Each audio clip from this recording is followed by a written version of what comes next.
conosco. Ele está no meio de nós. Proclamação do Santo Evangelho de Jesus Cristo segundo São Mateus. Glória a vós, Senhor. Naquele tempo, disse Jesus aos seus discípulos: quando orardes, não useis muitas palavras como fazem os pagãos. Eles pensam que serão ouvidos por força das muitas palavras.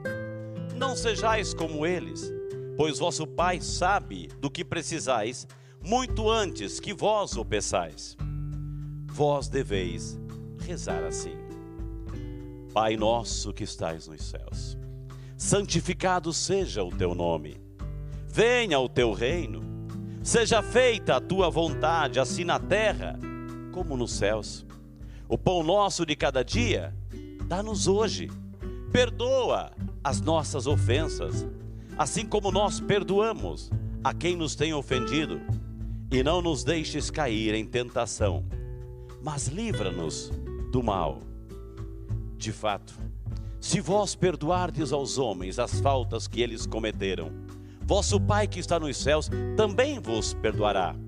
Mas, se vós não perdoardes aos homens, vosso Pai também não perdoará as faltas que vós cometestes. Meus amados irmãos, minhas amadas irmãs, essas são palavras de vida, palavra da salvação. Glória a vós, Senhor. E quem beija a palavra de Deus, beija o próprio Deus. Podemos sentar. E que o Espírito Santo de Deus nos ilumine, abra nossa mente, nossa inteligência, para melhor compreender essa palavra nesse tempo de graça. E uma vez compreendida essa palavra, possamos hoje, durante todo esse dia, vivenciá-la, testemunhá-la e fazer o esforço nesse tempo de quaresma de colocá-la em prática.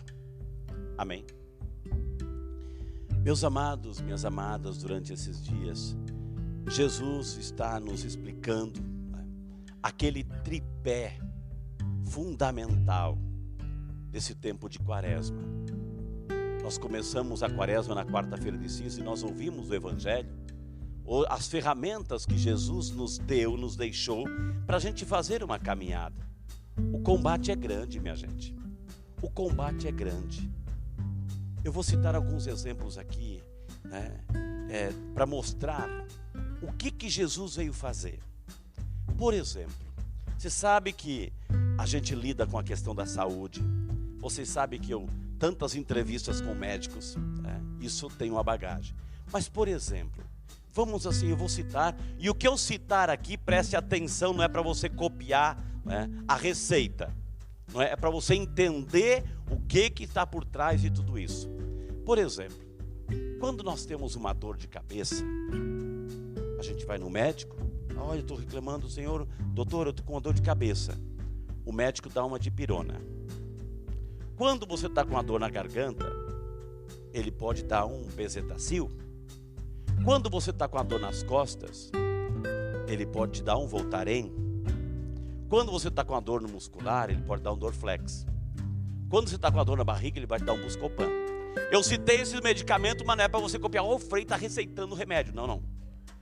Eu estou dizendo assim, conforme a gravidade, conforme a tua situação de saúde, o médico vai receitar esse ou aquele remédio, certo? Agora, se você chega no médico e o médico diz para você assim, olha, você tem que fazer quimioterapia. É qualquer doença? É qualquer doença que ele está dizendo? É uma doença muito séria e muito grave. Por que eu digo isso? Porque se alguém, o nome dele é Jesus, veio até nós, se encarnou, morreu na cruz pelos nossos pecados, era qualquer doencinha que estava em jogo? Não. Era uma doença enorme, gravíssima, chamada pecado. Era tão grande, tão profunda, que fez o próprio Filho de Deus, a segunda pessoa da Santíssima Trindade, vir até nós para combater esta doença chamada pecado. Então a coisa é muito grave, a ponto do Filho de Deus vir até nós e morrer pelos nossos pecados, para nos tirar desse pecado, dessa doença terrível que estava empurrando a humanidade nas trevas. Por isso que Jesus, minha gente, nos ensinou as ferramentas de como nós podemos vencer o tentador. Domingo passado foi a parábola das tentações, foi o episódio das tentações. Jesus lutou por nós, Ele enfrentou o inimigo por nós, por mim e por você, para vencer as tentações, e nos deu as ferramentas, a oração, o jejum e a prática da caridade, para a gente fazer essa caminhada espiritual. Só que na oração que Ele nos ensinou hoje, o Pai Nosso, Ele nos falou algo importante: não multipliquem palavras como fazem os pagãos. Aliás, nós já aprendemos aqui a diferença entre uma oração cristã católica e uma oração pagã. Só que muitos católicos cristãos estão fazendo as suas orações pagãs, em lugar de fazer uma oração cristã católica. Qual é a oração pagã, Frei? Oração pagã é aquela que tenta negociar com Deus, para que Deus faça a minha vontade. Eu multiplico, eu agrado, eu faço de tudo para que a divindade, essa é a oração pagã, para que a divindade fique boazinha, enfim, e faça a minha vontade. Essa é a oração pagã. E olha, minha gente, quanta gente faz assim ainda hoje para com Deus. A oração cristã é diferente. A oração cristã é eu peço a graça divina, eu peço o toque da graça na minha vida, não para que Deus faça a minha vontade, mas acima de tudo, para que eu faça a vontade de Deus. Não é isso que a gente reza no Pai Nosso? Seja feita a vossa vontade. Então Jesus pede assim que a gente não precisa multiplicar palavras. Aliás, vamos fazer um exercício. Câmeras, mostre esse povo de Deus aí. Levante as tuas duas mãozinhas, levante. Coloque no rosto, as duas mãos no rosto. Comece a palpar o teu rosto. Coloque a mão no nariz, na tua boca, agora nos teus ouvidos. Você percebeu quantas bocas nós temos? Quantos ouvidos nós temos? Ou seja, o que está precisando, minha gente, nos tempos de hoje, a gente falar menos e ouvir mais. Ouvir quem? A Deus. E é esse o exercício da quaresma nesse tempo. Vamos ouvir mais Deus, vamos escutar mais Deus. Vamos pegar o exemplo de Maria, que sentou aos pés de Jesus, que escolheu a melhor parte para ouvir a voz de Deus. E aí que está o exemplo de Nossa Senhora. O exemplo de Nossa Senhora, olha que bonito, quando eu falei dela, o câmera já colocou a imagem dela. É o exemplo de Nossa Senhora, o exemplo de Maria, nossa mãe, porque a serva que guardava tudo no seu coração, que escutava. A nossa oração tem que ser assim, o exercício. Não adianta a gente chegar e descarregar, eu sei um monte de orações de cor, eu tenho que rezar o terço, tenho que fazer minhas novenas, tenho que fazer tudo isso, é válido. Mas assim como você também fala com Deus, dê tempo para você escutar Deus.